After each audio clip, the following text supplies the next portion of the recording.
दौरान हम ये भी देखते हैं कि जब कालाकांडी गैरेज में काम कर रहा होता है तब खटमल की वाइफ ढोलकी उसे छुप छुप कर देखती रहती है। फिर कुछ ही दिनों में कालाकांडी भी ये बात नोटिस कर लेता है, जिसके बाद वो भी उसे देखने लग जाता है। वो सोचता है कि शायद ढोलकी उसे इसलिए देख रही है क्योंकि वो उसके साथ घचाघच मचवाना चाहती है।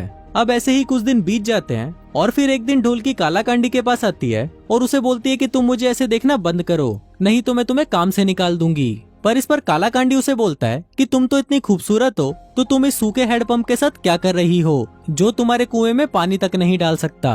पर इस पर ढोलकी उसे बोलती है कि मैं अपने हस्बैंड से बहुत प्यार करती हूँ। पर तभी कालाकांडी ये बात सुनकर हंसने लगता है और वो उसे बोलता है कि आज रात मेरा ढोलकी बजाने का बहुत मन कर रहा है, क्या मैं बजा सकता हूँ। पर इस पर ढोलकी उसे कोई भी जवाब नहीं देती और वहाँ से चली जाती है। फिर उसी रात डिनर के बाद हम देखते हैं कि खटमल कालाकांडी को उसके किचन में से वाइन के गिलास लाने के लिए बोलता है। किचन के अंदर ढोलकी भी थी और फिर जब कालाकांडी वहाँ पर गिलास लेने के लिए जाता है तो ढोलकी को देखकर उससे रहा नहीं जाता और वो उसके पास आकर उसे छूने लगता है। अब ढोलकी भी इस चीज को काफी एंजॉय कर रही थी, पर तभी खटमल कालाकांडी को आवाज लगाता है और वो अपने इस प्रोसेस को बीच में ही रोककर वहाँ से चला जाता है। फिर अगली सुबह हम देखते हैं कि कालाकांडी खटमल को एक एड्रेस देता है और बताता है कि उसे उसकी कार का मिसिंग पार्ट यहाँ से मिल जाएगा।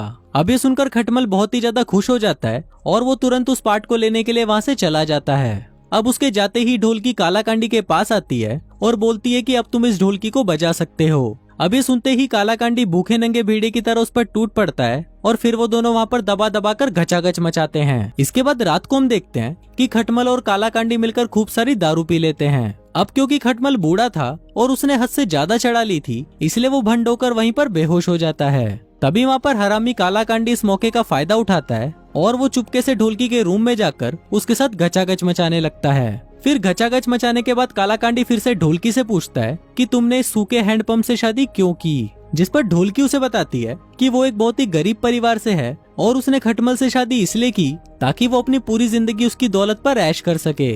इसी दौरान ढोलकी कालाकांडी को ये भी बोलती है कि वो उससे प्यार करने लगी है और वो उसके साथ रहना चाहती है। फिर अगले दिन हम देखते हैं कि खटमल कालाकांडी को एक जंगल में लेके जाता है, जहाँ पर वो उसे बताता है कि कुछ ही दिनों में इसके पास में एक हाईवे बनने वाला है, जिस वजह से उसकी इस जमीन का रेट बहुत ज्यादा बढ़ जाएगा। इसके साथ ही वो उसे ये भी बताता है कि वो जल्दी ही यहाँ पर एक रेस ट्रैक बनाने वाला है, जिससे उसको बहुत ज्यादा प्रॉफिट होगा। फिर ये बात कालाकांडी जाकर ढोलकी को बता देता है, जिसके बाद वो दोनों मिलकर ये डिसाइड करते हैं कि वो दोनों खटमल को टपका देंगे और उसकी सारी प्रॉपर्टी को हड़प लेंगे। इसके बाद रात को कालाकांडी खटमल को किस तरह टपकाना है इस बारे में प्लान बनाने लगता है। फिर अगले दिन जब खटमल ढोलकी को अपने रेस ट्रैक के प्रोजेक्ट के बारे में बताता है तो वो दोनों खुश होकर एक दूसरे को हक करते हैं। अब ये सब बाहर खड़ा कालाकांडी भी देख रहा होता है और उसे ये देखकर बहुत जलन होने लगती है। फिर इसके कुछ ही दिनों में खटमल का प्रोजेक्ट भी स्टार्ट हो जाता है और वहीं कालाकांडी और ढोलकी भी रोज ही एक दूसरे के साथ घचाघच मचाने लगे थे।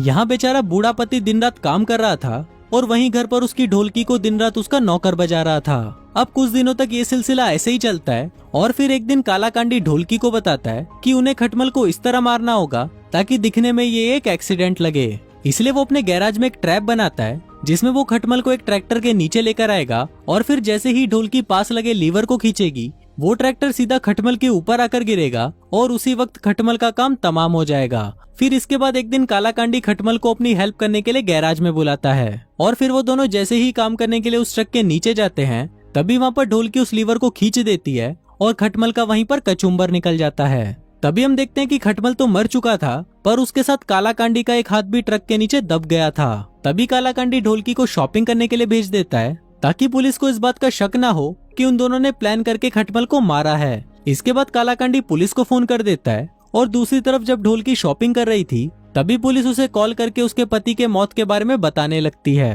फिर घर आने पर ढोलकी की मुलाकात डिटेक्टिव जोगिंदर जहरीले से होती है जो उसे बताता है कि उसका पति खटमल एक एक्सीडेंट में मारा गया है। अभी सुनकर ढोलकी डिटेक्टिव के सामने झूठ मूठ का ड्रामा करने लगती है और अपने पति के पास जाकर फूट फूट कर रोने लगती है। वहीं पुलिस स्टेशन में डिटेक्टिव जहरीला ढोलकी और कालाकांडी पर शक करने लगता है और बोलता है कि शायद इन दोनों ने मिलकर खटमल को मार डाला है। इसके बाद अगले दिन जोगिंदर जहरीला कालाकांडी से पूछताछ करने आता है जिस पर कालाकांडी उसे बताता है कि उसका ये गैरेज बहुत पुराना है जिस वजह से लीवर अपने आप फिसल गया और उस एक्सीडेंट में खटमल की मौत हो गई।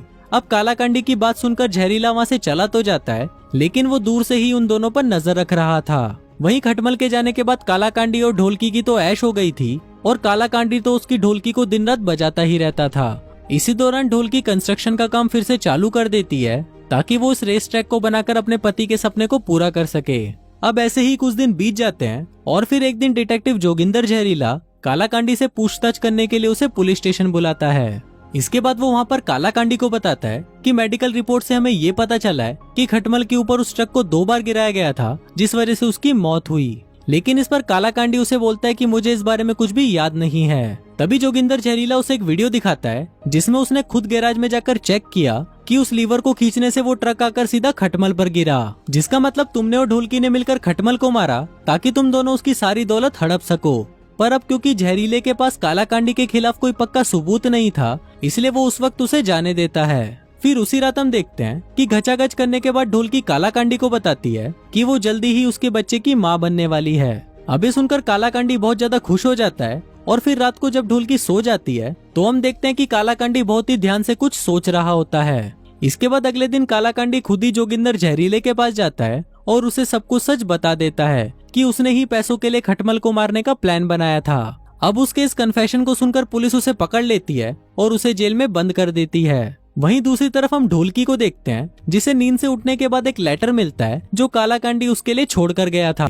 अब ऐसे ही कुछ दिन बीत जाते हैं और हम देखते हैं कि ढोलकी ने भी रेस ट्रैक के प्रोजेक्ट को पूरा कर लिया था, जिससे उसे काफी अच्छा प्रॉफिट हो रहा था। इसी दौरान वो कालाकांडी को अभी भी चिट्ठियां लिखती थी जिसमें वो उसे उनके बेटे की फोटो भेजा करती थी। फिर फिल्म के लास्ट सीन में हम देखते हैं कि ढोलकी कालाकांडी को जिस बच्चे की फोटोज भेजती थी वो बच्चा तो उसका था ही नहीं बल्कि उसकी सेक्रेटरी का था। दरअसल ढोलकी ने कालाकांडी से सब कुछ झूठ बोला था और वो कभी भी कालाकांडी से प्यार करती ही नहीं थी।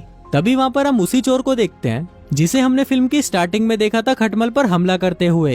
अब ये देखकर हमें पता चलता है कि ढोलकी कालाकांडी से नहीं बल्कि इस चोर से प्यार करती थी और ढोलकी के ही कहने पर वो चोर खटमल को मारने आया था। पर क्योंकि उस दिन कालाकांडी ने खटमल को बचा लिया था, इसलिए ढोलकी ने पहले कालाकांडी को अपने जाल में फंसाया ताकि वो खटमल को टपका दे और फिर काम होने के बाद उसने कालाकांडी को भी रास्ते से हटा दिया।